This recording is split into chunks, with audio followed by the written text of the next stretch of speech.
Hello guys, today I will be showing you how to change a TikTok voice.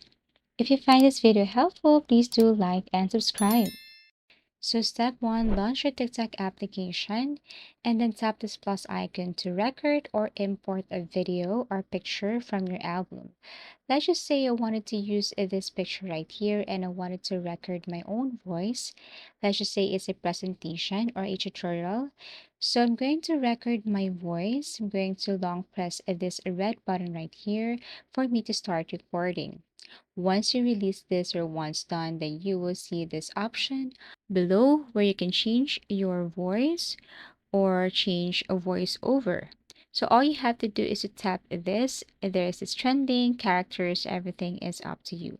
There are options here to switch your voice to teenager or add some echo or let's just say television and so on.